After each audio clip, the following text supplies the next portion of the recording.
Hey, Prince Magnum, you were asked to do a biscuit and gravy episode a while back, kind of simplifying things.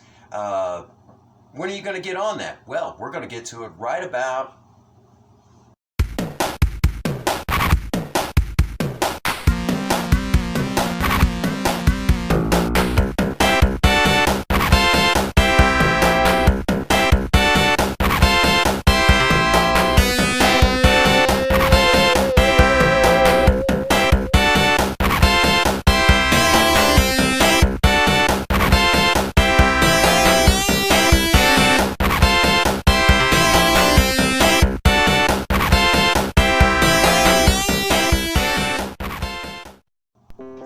Hello, everyone, and welcome to the Prince Magnum channel, where hot rodding and romance do coexist. I'm your host, Prince Magnum. Welcome once again to Surviving Romance. And on this episode of Surviving Romance, we're going to do another version of Biscuits and Gravy. This is kind of, I know we've done it twice here on the channel. We did it once in a recorded episode, and we did it again in a live stream, but in both instances, I had people that had questions, didn't fully understand certain things. So I'm going to do my best to kind of break it down, simplify some things that maybe I missed in the last two attempts, and we're going to even put a different spin on this particular version of Biscuits and Gravy. Hopefully, all of you might give this a try yourself. All right, so let's talk real quick at the things that we're going to need. Number one, obviously, if you're going to do biscuits and gravy, you've got to have biscuits. We're going to get to that in a minute. Right now, I've got the oven preheating per the directions for our packaged biscuits. You can use homemade biscuits for this. I've not tried to do homemade biscuits yet, but if you go ahead and use homemade biscuits for this recipe, my hat's off to the chef. Good for you. I mean, seriously, good for you. You did right, okay? But for the gravy itself, we will be making that. We will not be using the packaged stuff. And normally I have like this prop that I've used in previous videos when talking about gravy, holding it up saying, if you get this, if you get your gravy from something like this, or even if you get it from a can, you're doing it wrong. For the record, a lot of your restaurants, I don't care if it's a fast food restaurant or or one of those more uppity diners or something like that, a lot of them use canned gravy, and to me, that stuff tastes horrible compared to what you can make at home. So I'm going to show all of you the easiest, simplest way to do it. For the record, I'm actually going to confess something before we get to that. In the live stream where I did biscuits and gravy, I purposely messed up and made the gravy kind of runny, watery, and I had to fix it on camera. In that video, I acted like I didn't, like it was an accident, but acting, folks, acting. I purposely did that to kind of show you how to fix it, and then made it look like it was one of those culinary accidents. So there you have that. I finally confessed something. I was acting on camera. Okay, now when you start talking gravy, you're going to need some sort of meat drippings. Now, or at least some sort of fat. Some people have used butter. Butter is just fine. Some people will use like the drippings from like breakfast sausage, or crumbly, some sort of sausage. A favorite here on the Prince Magnum channel, a favorite here at HQ, is my bacon gravy. Now, what do I mean by that? Your gravy will take on the flavor of whatever drippings you use. Now, if you're one of these people that you still want some sort of a gravy, and you're against using meat products of any sort, you can get away with using your cold pressed olive oil or the light olive oil, that sort of thing. What we're going to be using is bacon drippings. Basically, it's a bacon gravy. It's a bacon gravy. Okay, so that's one of the reasons why you'll hear me say save your drippings, because we'll sometimes make bacon vinaigrettes for salad. So if you've got homemade bacon bits or something like that, or you're making gravy, that's what we're going to use. Also, use an all-purpose flour. All-purpose flour is kind of the standard for gravy. That's what your thickener is, okay? And we're going to need about a quarter of a cup of flour. And we're going to need, got to have, if this is a solid milk gravy, like you would get in the old diners, you're going to need 2 cups of milk, okay? Now, real quick, let's talk briefly about milk. You could do this with 2% milk, or you could do this with your whole milk. I don't suggest doing this with like heavy cream, because the fats in the heavy cream, it just comes up to the top, makes it really nasty. And skim milk, you can't even really call that milk. It's just like, it looks kind of like it, but it definitely does not taste like it. So if you're going to make this and you have dietary concerns, I would stay with the 2%. And if you want a gravy for our vegan people, I'll go ahead and give you a little inside track. You can use a vegetable stock with a cold pressed olive oil, and that'll get you, your, I guess you could say, a vegan gravy. So there you have that. So that's what we're going to need for this. Now, because we're not going to be using sausage or bacon or anything like that, we're going to use some leftover rotisserie chicken.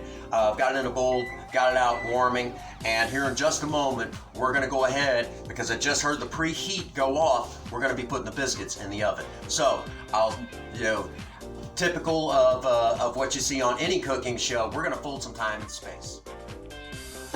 All right, folks. Again, we're using store-bought biscuits, so we've got that popped open. I didn't want to scare y'all half to death, and that this actual time it popped, and I mean when it did, just about went everywhere. Kind of glad the camera was off for that. Anyhow, follow the directions on these. They'll be right here on the package. And if you're one like me, maybe use a different styles of biscuits, or different companies, things like that. The directions are going to change, so don't just assume.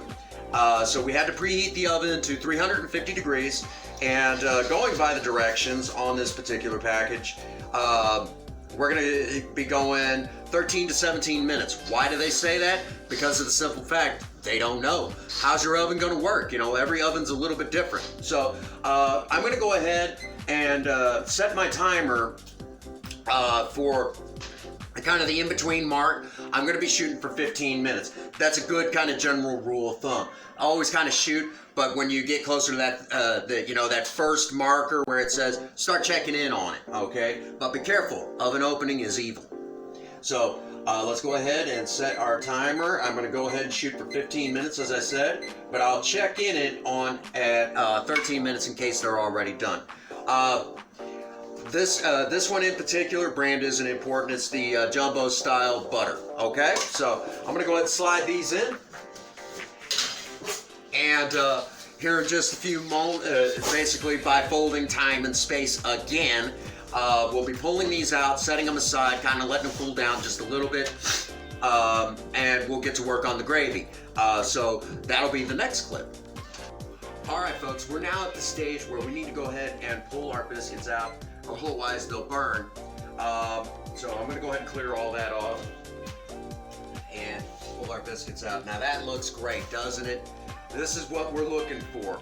An amazing, nice golden brown look on the top and everything like that. And this particular brand of store-bought biscuits already has butter in it. If you've got kind of the real cheap biscuits, and you want that buttery taste to them, as soon as they come out, take a little bit of melted butter and spread it over the top with like a basting brush or something like that, and be just fine, just like you would get in your fast food restaurants or some of your uppity diners. Okay, so we're gonna go ahead and at this point now, we go ahead and turn off our oven. We're not going to need it anymore for the rest of this episode. From here, we're going to go ahead and turn our attention to the actual gravy. What I have right here is a 1/4 cup of all-purpose flour. And right over here, we've got 2 cups of milk. This is more than enough. But this by itself it would just taste bland.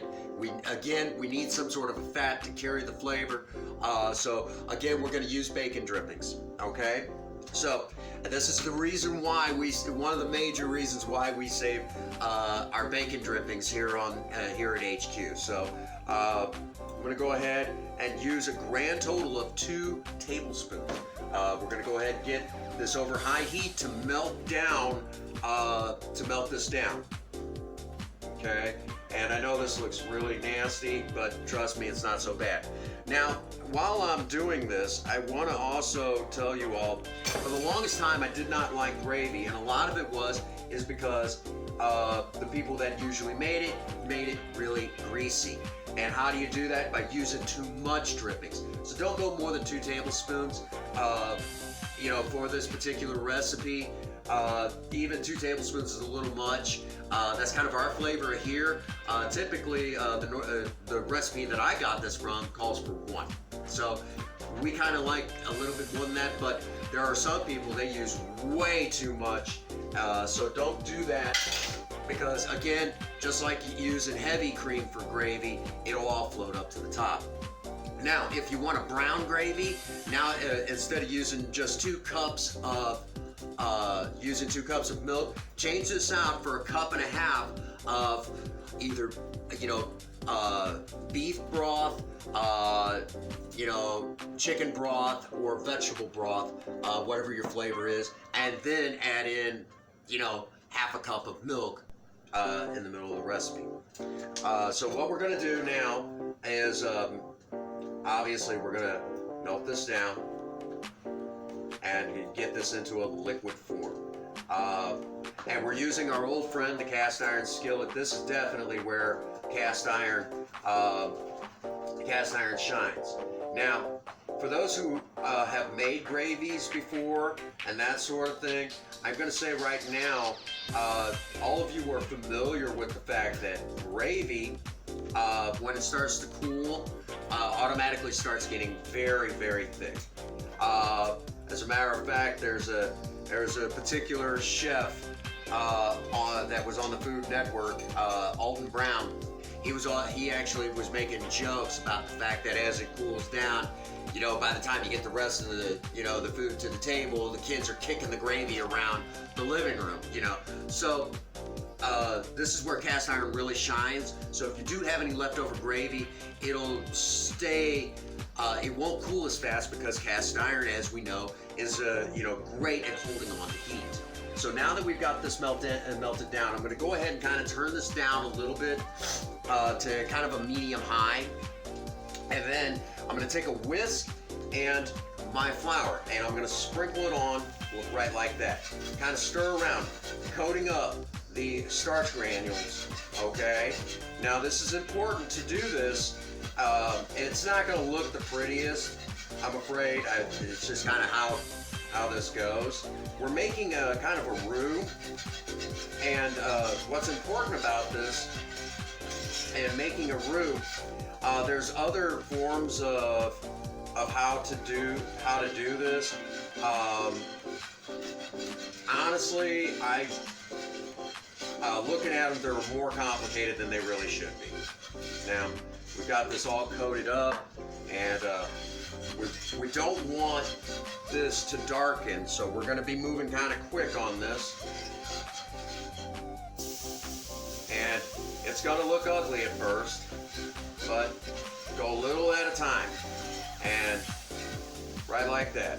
And you'll start seeing it. We don't want any lumps, so go easy, go light, and we're going to kind of hold back for a second on about 1/2 cup of this, close to eyeball. And the reason being is sometimes, because again, flour, an agricultural product, sometimes it might take the full 2 cups to get it right. Sometimes it won't. Okay?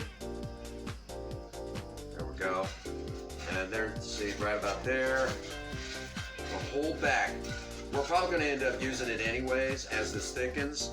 So what I'm going to go ahead and do is turn the heat back up because the cold of the milk actually sucked the heat out of the pan. And we want this to actually come to a boil, and you'll see it as where it actually becomes a gravy. You'll actually be able to see that on camera. It'll be really cool. But I want to try to stir around and kind of make sure that there's not going to be any lumps in this as much as possible. Not to say that you're not going to get a few lumps in it here and there, but we want this to be as smooth as possible. And in order to do that, I want to take my time. There it goes, starting to bubble. Starting to bubble. Starting to see the bubbles breaking. And last hit, because I know last hit.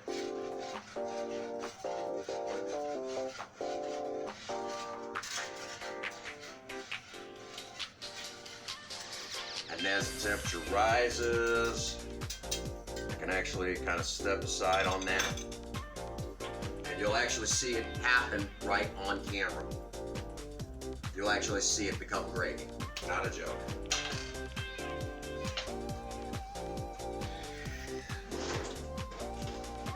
Your biscuit stick. Use a spatula. There you go.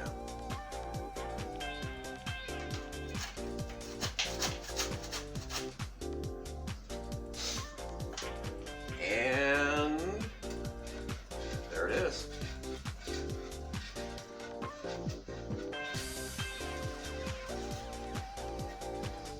And as this cools, it will thicken, okay?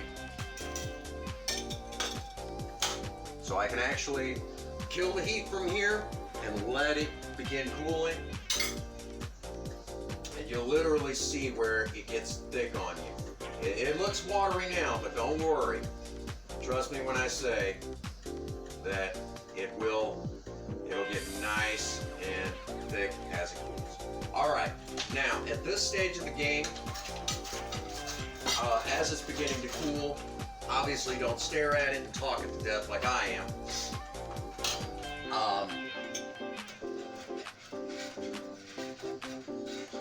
Give it an occasional stir. What I'm doing is I'm getting my biscuits on the plate as this is going to begin cooling. And the reason why I'm doing that, I'm trying to use a fork to help. It's a texture thing. Break it open with a fork, right like that. And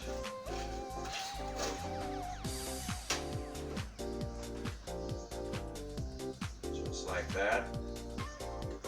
And as I mentioned earlier, we need some sort of a meat product to put on there.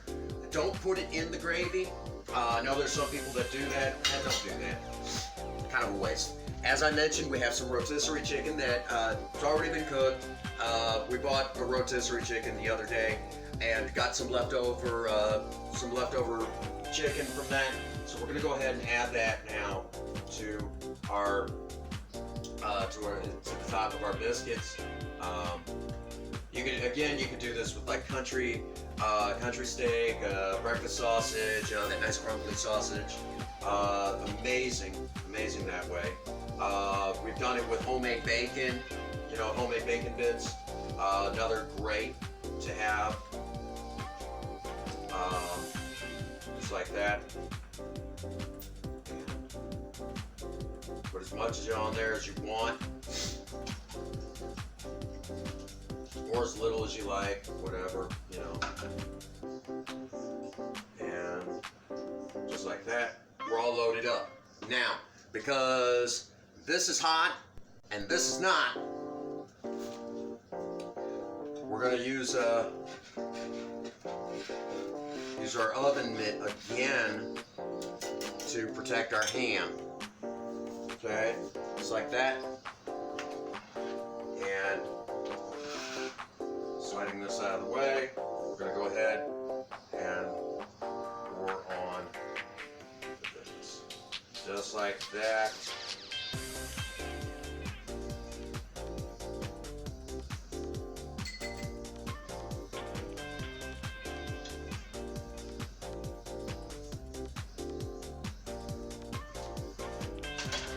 very little left in the pan, easy cleanup.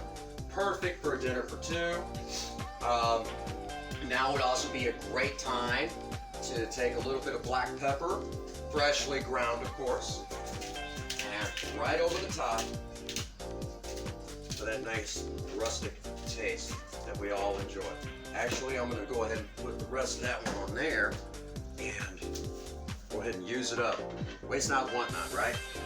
And if you're doing this at home, which I would hope you would, just make separate batches, okay? Or double up your batch if you're going to do it all at once and everyone's going to be sitting down, at the table. So there you have it, folks.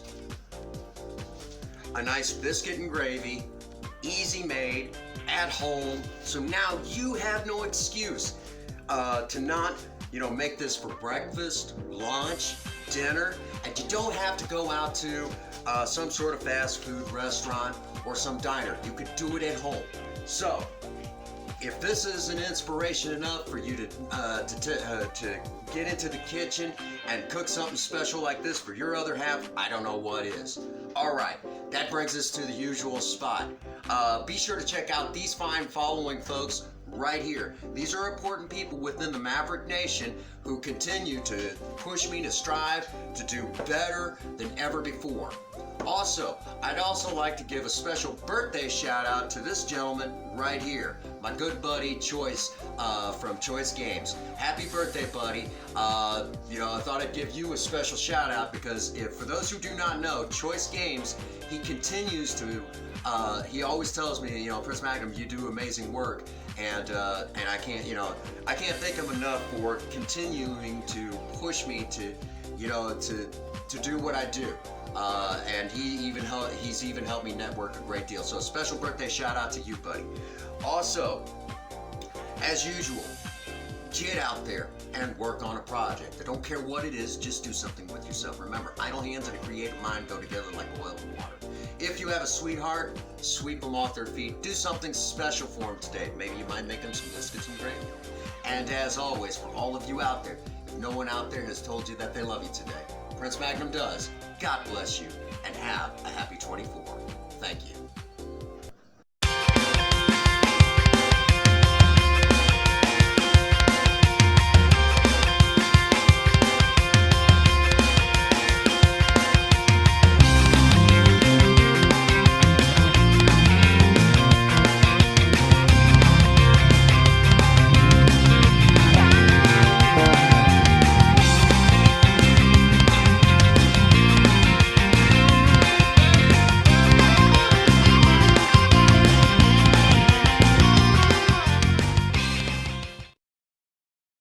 Man. Wow, man, freaked out.